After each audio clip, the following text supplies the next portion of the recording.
Welcome to a short reflection by Sebastian Mahfoud on Canto 30 of Dante's Paradiso. Dante and Beatrice enter the empyrean, the so-called 10th heaven, the heaven of pure light, that lies not beyond the greatest sphere, but as the source from which the greatest sphere gains its power. We are in the heaven in which God makes his home, where Beatrice and all the other saints also make theirs. Home at last! Beatrice's beauty finally rises beyond Dante's powers of description. In La Vita Nuova, Dante had written in Canto XXX, "So gentle and so pure appears my lady when she greets others, that every tongue trembles and is mute, and their eyes do not dare gaze at her. She goes by, aware of their praise, benignly dressed in humility, and seems as if she were a thing come from heaven to earth to show a miracle.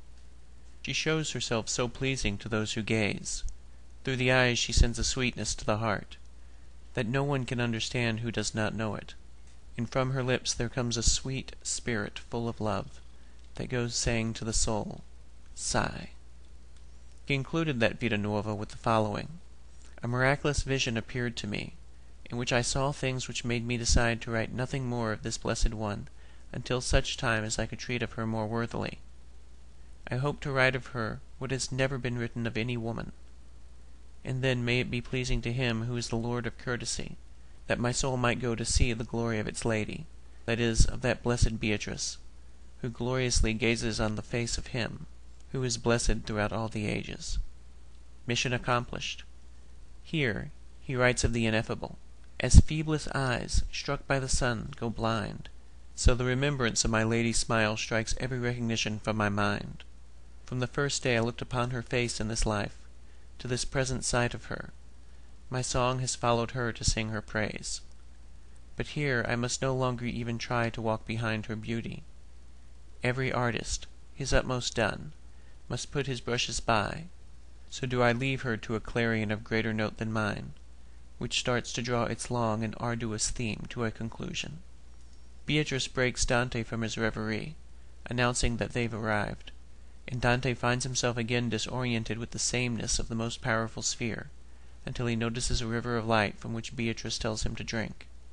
Dante does so, but because it is a river of light, he has to drink it with his eyes, and as he does so the river folds itself into the shape of a rose. This could well be the water of life, about which Christ told the Samaritan woman at the well, as reported in the 4th chapter of the Gospel of John, when he said in verse 14, "Whoever drinks the water I give him will never thirst." A lamp shines in heaven, Dante reveals, in whose light the Creator is made visible to his creature, whose one peace lies in having him in sight.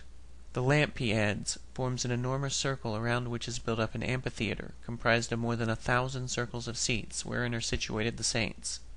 Imagine, listener, that Dante enters from the floor in the center of this large amphitheater, and is looking up at the stadium that surrounds him. Beatrice points out that every seat is a throne, and that one stands open, predestined for Henry the Great, so that, conceivably, all the remaining seats might also be reserved in such a way for just men who live by their faith, whose faith is a demonstration of their righteousness.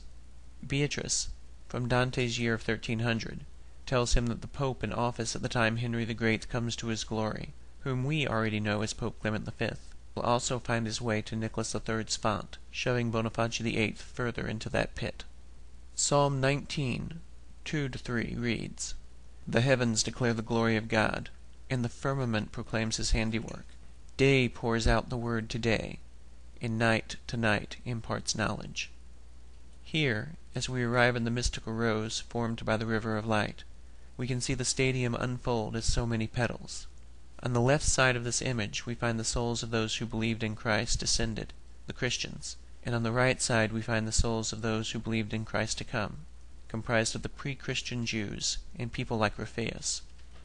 Beatrice's seat is at the top, 2 rows down from St. Peter, who sits next to Mary, below whom is Eve, our first mother, and below Eve is Rachel. In the center is the yellow of the rose.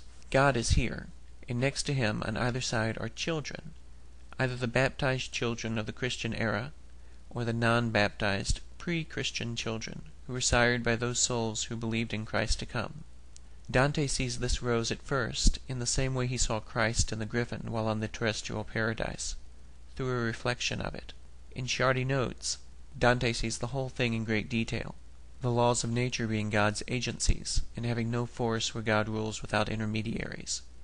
If he were to look carefully, he'd notice Picarda is here, she who manifested herself to Dante in the lunar sphere, as close to God as Christ's mother, Mary, though with the least amount of grace, to experience the kind of ecstasy experienced by she who has the greatest.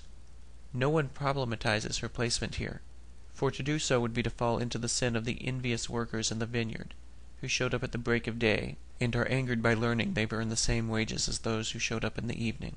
Dante would also notice all the other souls who revealed themselves to him below. These are the seats for which those in purgatory are striving, the seats in which those in hell have abandoned all hope of resting.